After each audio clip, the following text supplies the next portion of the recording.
of herself. Honestly, your father's side of the family is shameless. Natalia chose to ignore what could get them off the main topic and sidetracked into the lifetime debate of whose side of the family was saner. I wish I had never accepted. Family is family, her mother said, the same response Natalia had heard her entire life.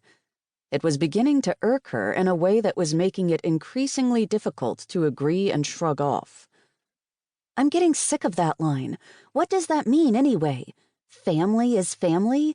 So just because someone shares the same DNA, they can crap all over you? Her mother pursed her lips. Language. Don't get yourself all worked up. Be content knowing that the problem lies with her and not you. Now let's go before people wonder what's happened to us. Natalia crossed her arms. Of course, we wouldn't want people to talk. Her mother sighed, stopping at the door. I'm going out. Take a few minutes to compose yourself, dear. Natalia slowly turned to look at herself in the mirror. What was wrong with her? She didn't have any horrific disfigurements that might make the dating scene more challenging. She ran her own business. She was smart. She thought she was funny.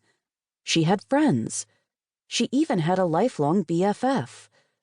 But the awful, pathetic truth was that she hadn't been in love in 10 years. Not since Aiden McCann had made her believe that bad boys could be so, so good. Until he'd then broken her heart. She squeezed her eyes shut for a moment and then rolled her shoulders and took a deep breath. She eyed herself in the mirror. Get it together, Nat. Focus on your goals. You don't need a man to be happy. In fact, men are the very cause of all of your unhappiness. Move forward with your business plans and bakery delivery service. She gave her reflection a nod.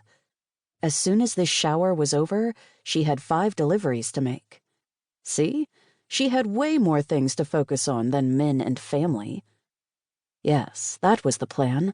No men, just work. No dwelling on Aiden McCann. Of course, it didn't help that one of the deliveries she had to make was to poor old Mr. McCann, Aiden's father. But still, there was no point dwelling on Aiden. He had left Red River 10 years ago with no intention of ever coming home.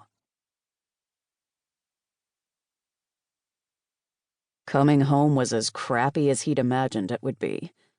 Aiden McCann pulled his helmet off his head, ran his hand through his hair, and then sat still on his Harley as he stared at his childhood home. It hadn't changed much, even after all these years. It hadn't always been a dump. Sure, it had been on the wrong side of the tracks in Red River, but when his mother had been alive, there had been flowers, the lawn had been immaculate, and his older brother Dylan told him there had even been hanging baskets in the summer. He could confirm all that in the family pictures, but he didn't remember. He didn't remember flowers, or a doting father, or his mother. To Aiden, his mother had been nothing but a dream. To his brother and his father, she had been everything. He shoved both his hands in his hair, feeling the dampness, trying to shake some of it off. A cold drizzle had started halfway through the ride down from Toronto. He probably shouldn't have taken his bike out this time of year, but October's weather could go either way.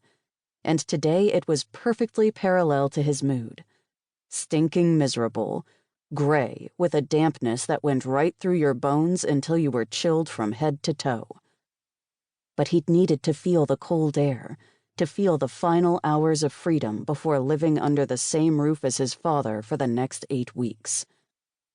His eyes narrowed, taking in the condition of the front yard. It was ratty looking. The fall leaves hadn't been raked, and the few flower beds hadn't been cleaned up and readied for the coming winter season. He and his brother paid for a gardener to maintain the property for their dad, so why wasn't it being done? Enough stalling. He'd better get inside and face his dad. He grabbed the duffel bag clipped onto the back of his bike and swung it over his shoulder, unzipped his leather jacket, and walked up the steps to the small one-level house. After a few minutes of freezing his ass